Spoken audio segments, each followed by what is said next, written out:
Meus irmãos, a paz do Senhor. Que Deus em Cristo Jesus nos abençoe e seu Espírito nos ilumine para mais uma vez estudarmos esta revista e refletir na palavra do nosso Deus. Estamos no primeiro trimestre de 2023, estudando o Evangelho de Marcos através da editora Betel Dominical. E nesta semana estudaremos a lição de número 11. Isso significa que estamos entrando no final desse trimestre. O ano começou ontem e já estamos quase que finalizando o terceiro mês do ano. Estudaremos a lição de número 11 com o tema O Sermão Profético. O servo revela o futuro. Essa revista tem o título ou tema O Evangelho de Marcos, o servo e a missão no serviço da obra de Deus. Eu convido você para pegar a sua Bíblia, a sua revista e vamos meditar nessa lição incrível que tem um espelho ou uma seta apontada para o futuro. Em outras palavras, ela traz uma diretrizes escatológica, vai falar sobre algo que está acontecendo agora e que vai se intensificar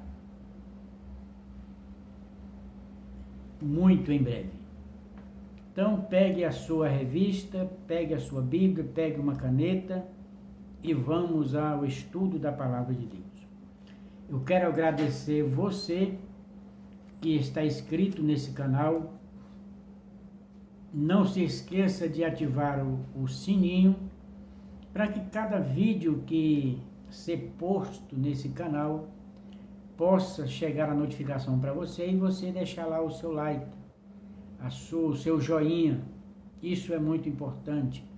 Então, que Deus abençoe a sua vida por estar inscrito nesse canal e compartilhe. Ajude-nos para que pessoas mais venham a se inscrever e junto nós expandir ou anunciar a palavra de Deus.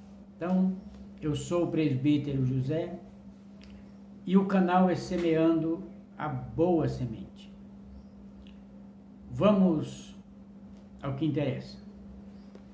O texto áureo da nossa lição está em Marcos, capítulo de número 13, o verso 31.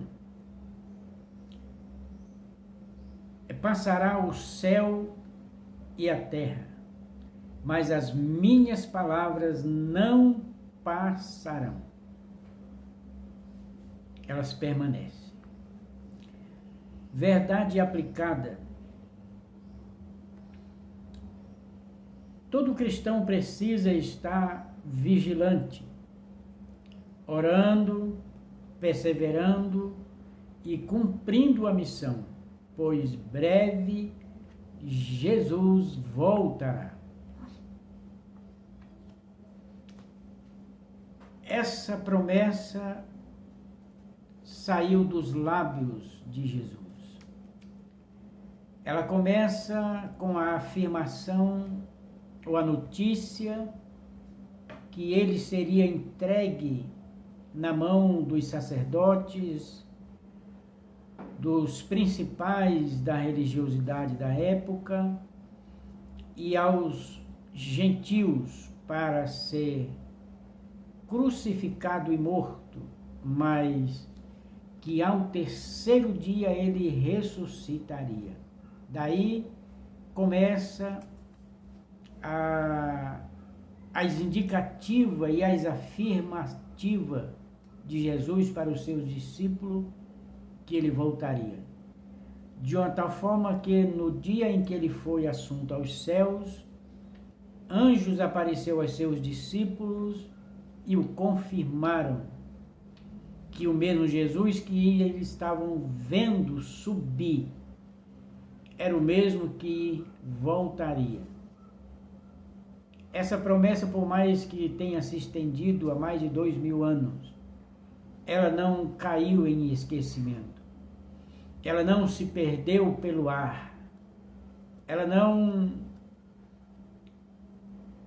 caiu em descrédito, não.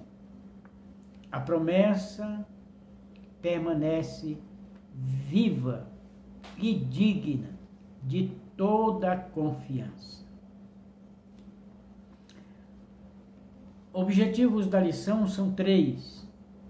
Primeiro, é mostrar que devemos permanecer até o fim. Segundo, destacar que Jesus virá buscar os escolhidos, ou os eleitos, ou os santos, os separados das imundícies desse mundo. E terceiro, é falar que antes da vinda do servo surgirão falsos cristos.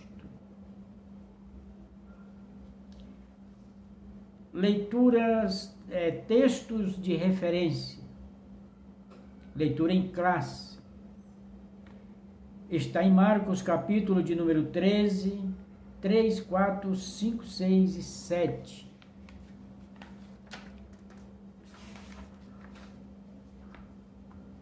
Nós temos as leituras complementares que eu sugiro que você leia na sua Bíblia e, se gerar alguma dúvida, pergunte ao seu professor.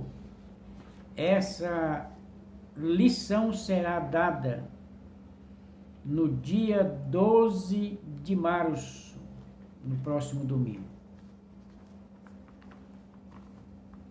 Introdução. Nesta lição abordaremos o capítulo 13 de Marcos, onde encontramos o sermão profético de Jesus. Veremos o que levou o servo a proferir o sermão, a destruição do templo, a grande tribulação, a imprevisibilidade da volta de Jesus e os alertas do Senhor aos seus discípulos. Uma lição recheada, com profundidade, com diretrizes e cheia de profecia. A verdadeira profecia está nesse sermão que acompanha os 4 evangelhos. Ponto de número 1. O sermão profético do servo. É próximo ao fim de sua missão na terra. O servo faria seu último discurso, que ficaria notório como seu sermão profético. Eventos este que ele narrou em uma conversa particular com 4 dos seus discípulos.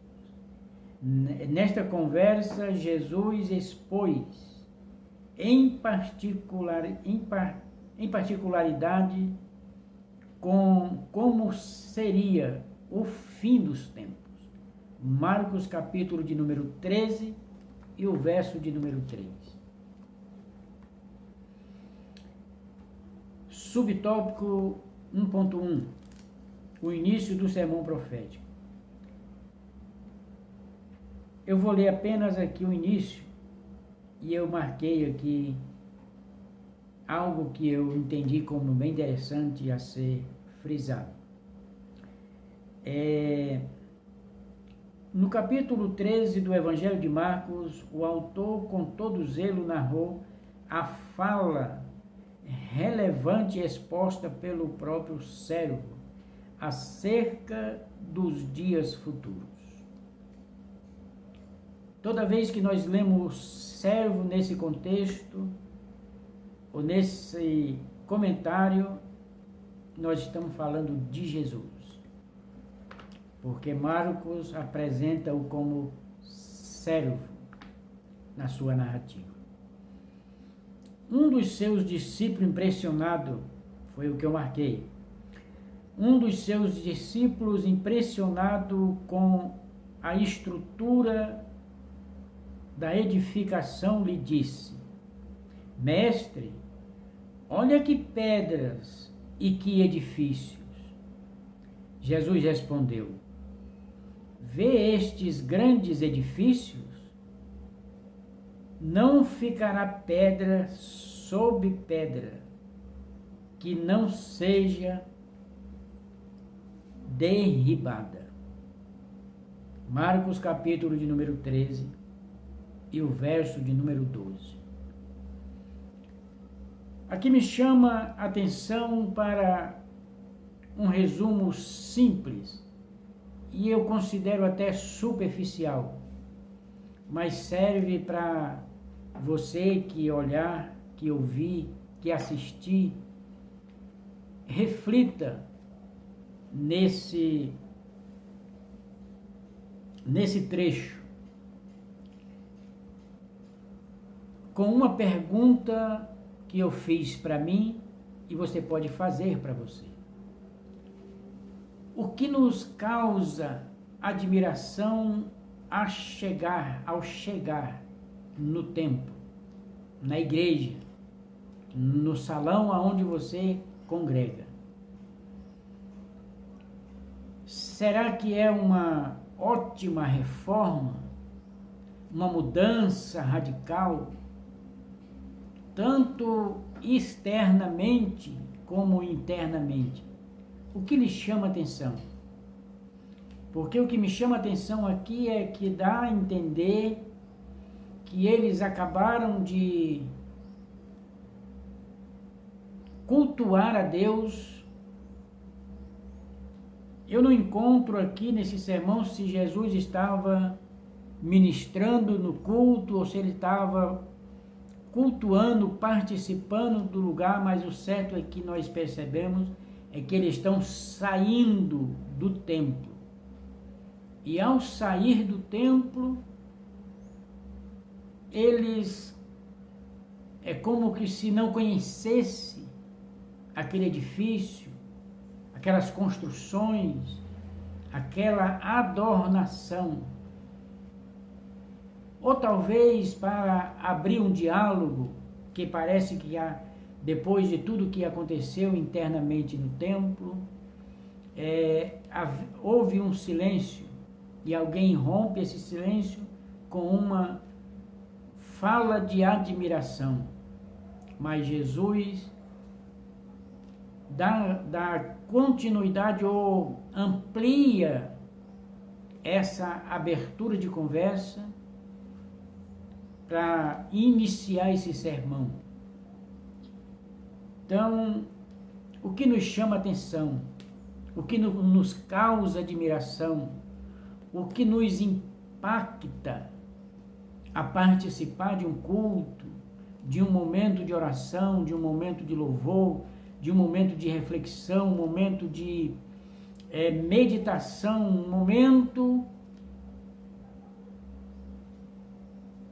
nosso na presença de Deus. Queridos, é preciso nós entrarmos em um lugar como esse, que seja o templo, que seja o salão de culto, que seja a casa de oração, que seja a igreja onde congregamos. Nós temos que sair desse ambiente cheio e bem vigilante e atento com os valores eternos, com as grandezas do reino, com as preciosidades que a nossa alma absorveu,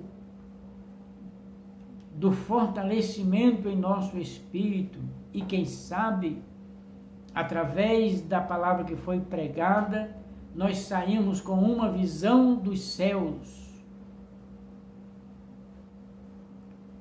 das moradas eternas, porque esses saíram simplesmente para admirar o transitório. Isso é um ponto para que nós nos questionamos e nos cobramos para que as displicências transitórias e momentâneas ou temporais não arranque de nós o que acabamos de receber de Deus, as experiências, as revelações, os ângulos proféticos, ou quem sabe um momento de aprendizado, que nós não venhamos negociar isso com coisas transitórias, com belezas passageiras.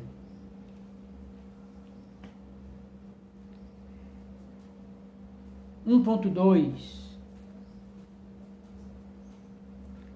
E ele finaliza aqui ainda no 1.1, o historiador Flávio Joséfo relata a destruição do templo foi flagelante para o povo judeu. Isso mostra mais uma vez que o povo estava focado no transitório, no temporal. Jesus estava ali, se eu usar o verbo com a sua ação em si, como João apresentou, o verbo que se fez carne, ou os primeiros versos, que ele era a palavra e ao mesmo tempo era Deus. Então Deus estava no templo fisicamente e não o perceberam, não o receberam, estavam cultuando a Deus e Deus fisicamente ali, mas estavam apenas com suas admirações no transitório, nas belezas ou no brilho dos olhos. Isso é muito perigoso. E esse é os dias atuais que estamos vivendo. O que você está valorizando, zelando? Se nós, como disse Paulo, em 1 Coríntios capítulo 15, o verso 19, se nós buscarmos a Cristo apenas para hoje, para o transitório, para os nossos interesses, nos tornamos os mais miseráveis de todos os homens. Isso não é eu que estou falando, foi Paulo que falou. 1.2. Como podemos observar, os discípulos se aproximaram de Jesus para entenderem quando teria início e quais seriam os sinais que aconteceriam para que eles pudessem entender sobre a consumação do século. A resposta de Jesus, ela é contundente, ela é direta, ela transcende os anseios humanos para descobrir segredos que não pertencem. Aqui, no meu ponto de ver e entender, ele fecha as portas aqui para a especulação. mas ele nos chama a atenção para algo importante, que de fato é o que vale na presença de Deus e na caminhada e no viver das suas promessas. Olha só, Jesus então alertou os discípulos sobre a necessidade de estarem alertas, para que não fossem enganados. Ele diz: olhai que ninguém vos engane, porque muitos virão em meu nome, dizendo, eu sou o Cristo, e enganarão a muitos. É como que se Jesus estivesse dizendo para eles: vocês ouviram a mensagem, vocês já ouviram diversos ensinamentos a respeito do reino e não entenderam nada, tão preocupado com o dia, com a hora, com o tempo. As coisas estão acontecendo em nossa volta e nós estamos preocupados. Quais os sinais, as indicativas? E Jesus traz aqui um alerta, uma chama de atenção. Observe o que está acontecendo. Porque claramente ele está dizendo aqui, vai chegar um tempo, e o tempo de fato já chegou, aonde o engano se intensifica por todos os lados e de todos os tipos. E nós temos as diretrizes, nós temos um caminho, nós temos um alvo exemplar para que nos impeça de ser enganado, de ser ludibriado, porque ele está deixando bem avisado os seus discípulos que surgiriam, e eles tinham que ficar atentos nisso, porque o engano, a mentira, a falsidade, ela distorce, ela descaracteriza, ela gera camuflagem, gera capa, gera máscara, ela encobre a visão da realidade. Então, é nisso que devemos estar atentos, olhando para esta lição e conhecendo um pouco desses relatos nos evangelhos. Mais uma vez, quais as nossas preocupações nos dias atuais? Estamos, de fato, ainda convictos de que ele vai voltar? De que o que está acontecendo em nossa volta não é para nos apavorar e nem é surpresa para ninguém? É um alerta, é uma chama de atenção. Ele vai voltar. Tudo está acontecendo. 1.3.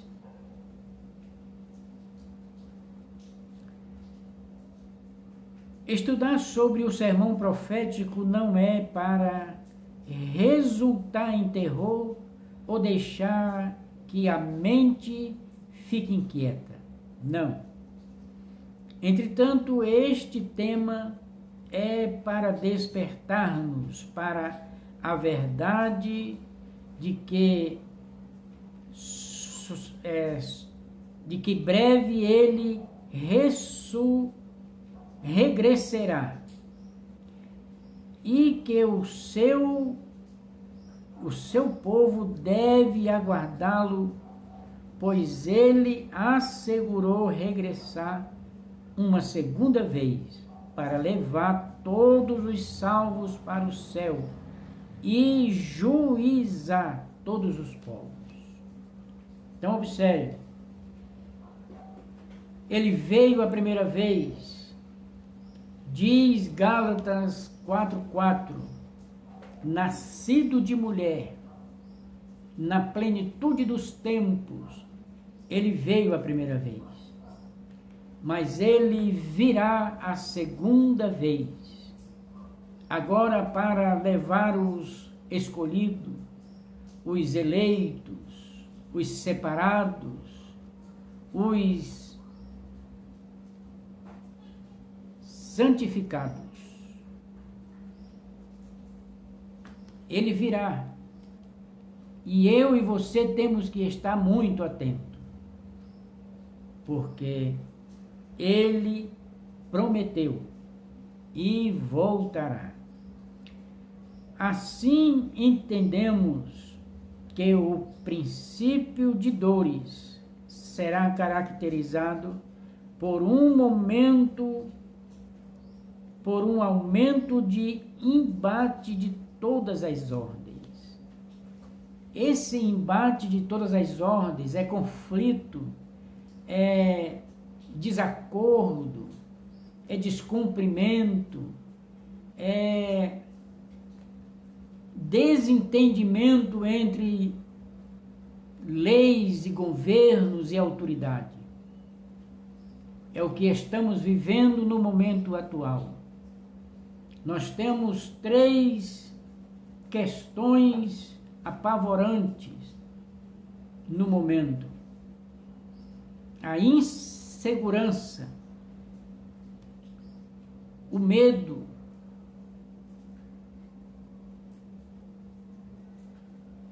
e a impunição. Então, a lei enfraqueceu. Há muitas ordens, mas não tem organização. E isso tem gerado impunidade e insegurança. E o medo, a angústia tem tomado conta da humanidade. Mas a igreja do Senhor,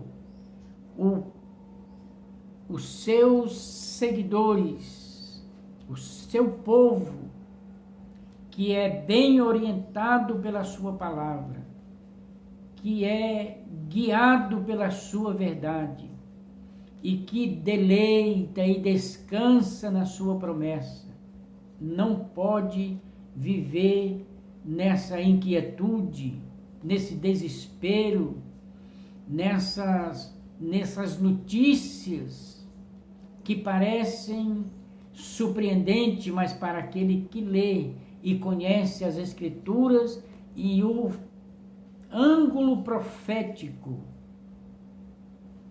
é o jornal de amanhã. Nós lemos hoje o que vai acontecer, o que está acontecendo hoje e o que acontecerá amanhã. Para os conhecedores, os leitores e os observadores e os vigilantes, escrituristicamente falando, não vivem com medo, não são pegos de surpresa, pelo contrário. Cada notícia, cada acontecimento, seja ele qual for, agita-se a alma, alegra-se o espírito, porque a palavra de Cristo está se cumprindo. Lembra que nós lemos no começo? Que tudo acontecerá, tudo passará, mas a palavra dele permanecerá. Glória seja dado ao nome poderoso de Jesus. Ponto de número 2.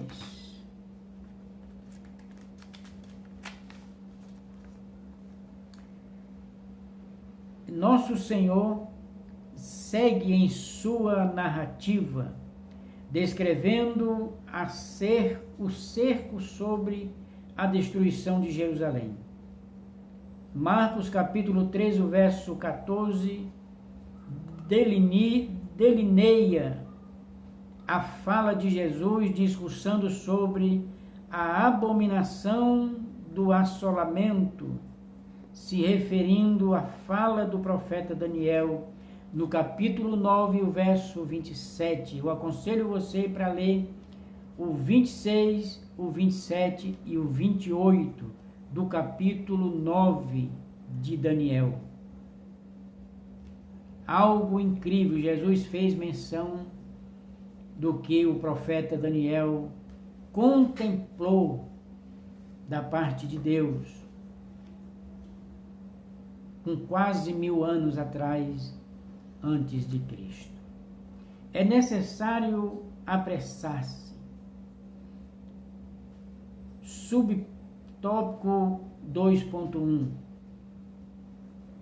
Assistimos o servo em seu ilustre sermão profético tratar sobre os últimos acontecimentos, cujas profecias estavam conectadas com a destruição de Jerusalém pelos romanos no ano 70 depois de Cristo, e com o período do anticristo na grande tribulação.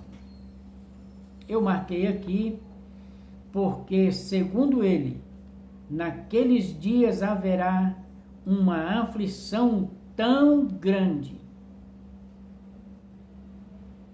como nunca existiu desde que Deus criou o mundo.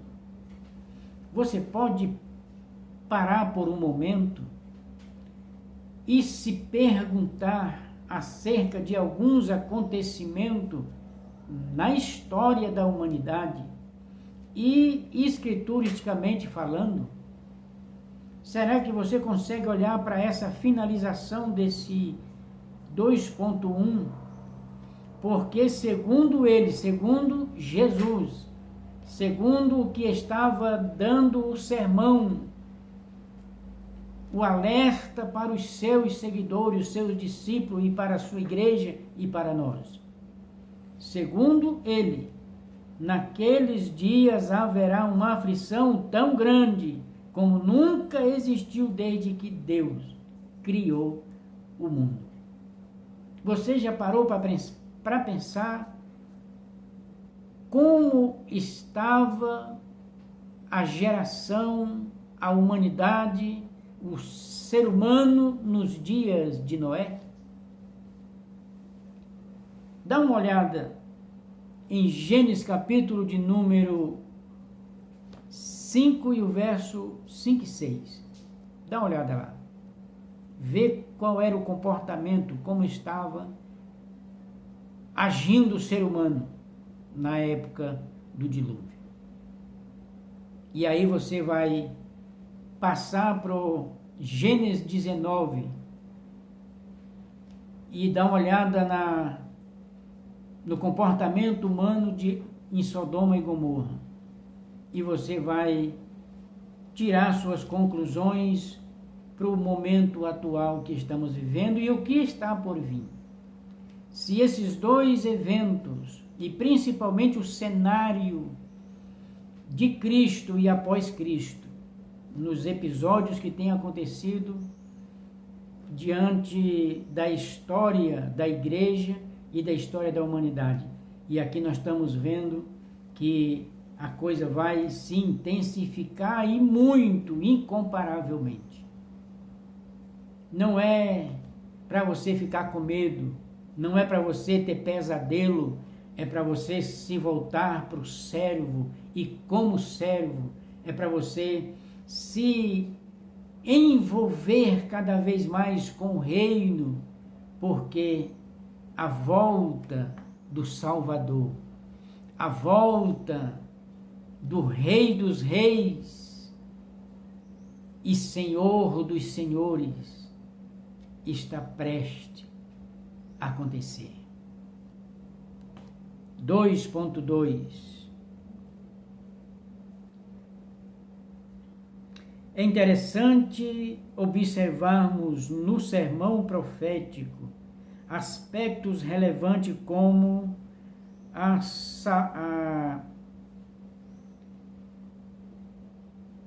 como a soberania de Deus, seu governo, seu poder para abreviar dias. Olha só, este texto nos leva a meditar no poder de Deus para intervir em qualquer situação. Tal constatação nos faz descansar, confiar e esperar naquele que sabe o que está acontecendo e permanece no controle das coisas. Quantas vezes você já ouviu de alguém e talvez até mesmo já falou: as coisas estão saindo do controle, as coisas estão fora do controle. As pessoas, já ouvi de muitos reclamando que em um só dia tem várias estações ou várias temperaturas e expressam dizendo: as coisas estão saindo do controle. O que está acontecendo? A Bíblia me garante que o meu Deus, o Criador de todas as coisas e o domínio da vida, o dominador da vida, ou a fonte principal dela, Ele está sentado no trono, nos altos céus, contemplando os bons e os maus, e sondando mentes e corações, intenções, e cada trama de cada um deles. Ele está no controle. E no momento determinado por Ele, estabelecido por Ele, Ele intervirá na história mais uma vez.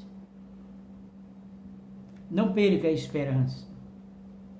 A sua noite pode estar longa, a lágrima pode estar rolando ao canto do olho, mas há uma promessa para você: um novo dia vai chegar. E nesse novo dia que vai chegar, há um novo cântico para que nós juntos cantemos ao Cordeiro que está sentado no trono. Acredite, Ele vai voltar. Ele vai voltar. 2.3. O servo é o manancial de toda a verdade. João 14:6. Enquanto o diabo aniquila vida e é o pai da mentira, assim sendo, o diabo tem levantado falsos profetas para desconstruir a verdade do Evangelho e enganar a muitos. Agora olha só, podemos dizer que o ponto de partida para essa reflexão se dá ao lermos a fala do servo, quando diz que se levantaria falsos cristos e falsos profetas. Será que tem alguns por aí hoje? Será que você conhece alguns que lhe deixa com a pulga atrás da orelha? Você ouve o barulho do grilo diante de alguns que se apresentam como servo? Alguns que prometem o que não têm? Cuidado, está cheio de falsos mestres, cheio de falsos profetas, cheio de falsos Cristo, mas a verdade, ela permanece a mesma, alertando, porque a verdade ainda é o farol no meio da escuridão. Você quer ter os olhos bem abertos e ver de perto e de longe o que está acontecendo, olhe através das Escrituras, olhe através do olhar do Espírito Santo, como disse Paulo. Eu oro para que Deus ilumine os olhos dos vossos corações, porque através do olhar pelo Espírito é que temos o entendimento, o discernimento e podemos conhecer, diferenciar a verdade da mentira, o engano e a falsidade. Diante de toda a verdade bíblica, se nós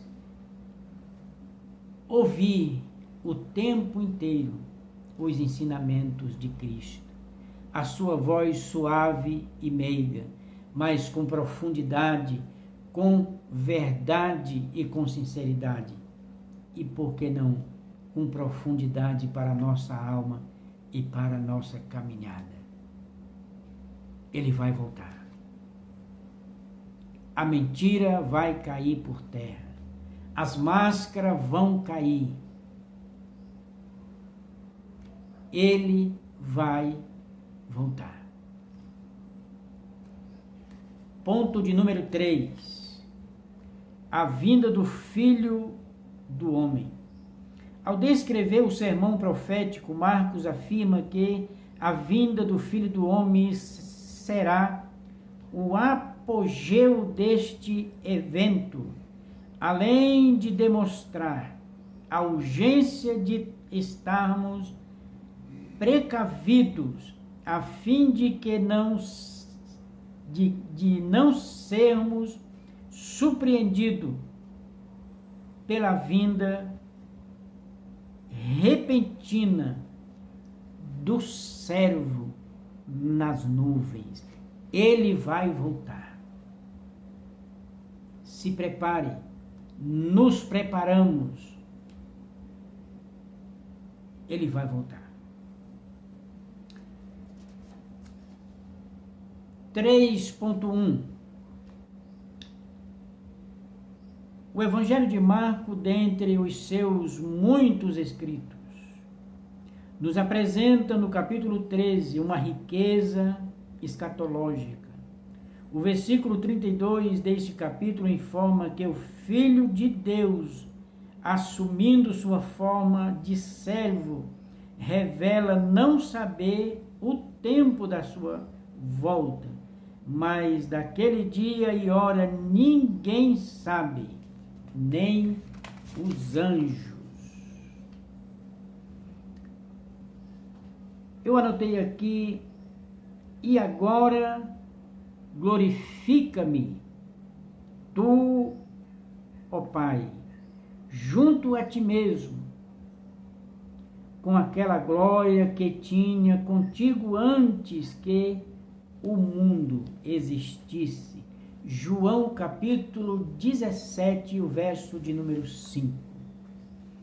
Eu sugiro para você ler todo esse capítulo devagar, observando cada ponto, cada vírgula, cada verbo nos seus impactos, na sua ação. É um capítulo maravilhoso, impactante. Afinal, você tem aqui no capítulo 17 de João uma oração de Jesus registrada, ele falando com o Pai. Se porventura você nunca leu, leia. Medite nesse capítulo. Aqui ele está trazendo uma revelação da sua divindade, de que ele estava com Deus de fato na eternidade. Então, leia. É muito profundo, muito interessante, muito rico, muito impactante esse capítulo. 3.2. Em seu discurso apocalíptico, o servo segue dizendo aos seus discípulos: olhai, vigiai e orai, porque não sabeis quando chegará o tempo. Em outras palavras, Jesus aqui está dizendo aos seus seguidores, aos seus discípulos, na época e no intervalo da caminhada e hoje e na continuidade. Ele está dizendo: não fique displicente, não se interta com coisas temporais, com o que está acontecendo externamente falando, não. Esteja atento no movimento do mundo espiritual, principalmente no mundo de Deus, no reino, no movimento do reino de Deus. Ele está nos chamando a atenção para isso.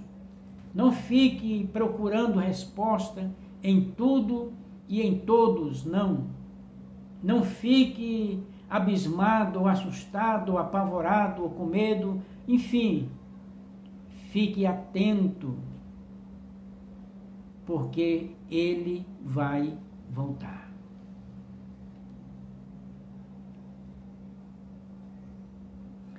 Ele diz aqui, Marcos capítulo 13, o verso 34, o comentarista da revista escreveu: pela fala de Jesus, percebe-se que devemos estar preparados em todo o momento, para que quando ele retornar para buscar a sua igreja, não nos encontre adormecido. Não. Mantenha-se acordado. Mantenha-se em alerta.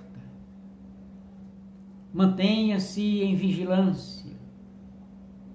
Mantenha-se em posição continuamente, porque ele vai voltar. 3.3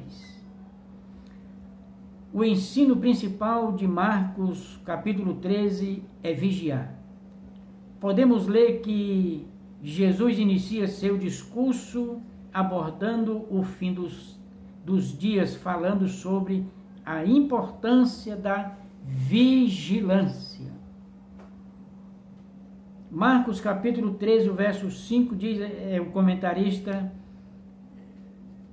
escreveu aqui: conforme observamos o evangelista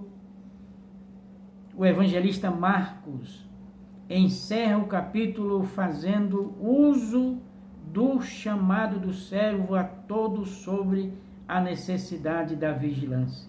E as coisas que vos digo a todos. Disse para os discípulos, continuou falando no decorrer da história e fala hoje para nós: esteja em vigilância, porque ele vai voltar. Não perca a esperança. Não perca as expectativas. Não se alimente da profecia, se alimente das promessas, porque elas são fiéis e verdadeiras e dignas de toda a confiança. Meu amigo, meu irmão, minha irmã, mergulhe nesse oceano infinito, porque você pode ter experiências incríveis lendo a Bíblia, refletindo, meditando, orando, mas em vigilância o tempo todo. Deus tem muito a nos revelar, a nos ensinar, a nos otorgar para desfrutar no seu reino, no seu caminho e na vida a qual Ele tem é nos dado. Meu irmão, que Deus em Cristo Jesus, através do seu Espírito, que tem nos guiado nesse caminho tão precioso, tão glorioso, que Ele nos conceda uma oportunidade na semana que vem. Mas que bom seria se Cristo voltasse e nos surpreendesse. Você está preparado para a volta de Cristo? É isso mesmo que você quer? É os anseios da sua alma e o jubilar do seu espírito? Como disse o salmista no Salmo 42, a minha alma tem sede do Deus vivo. Quando eu vou estar contigo? Oh, glória! Tem que ser esse o nosso anelar, nosso ardente desejo, é de estar com Cristo para os séculos dos séculos. Que Deus em Cristo Jesus te abençoe, te guie e que resplandeça em toda a sua vida e em toda maneira de vivermos como servo, como igreja e como representante do reino. A paz de Cristo para os nossos corações.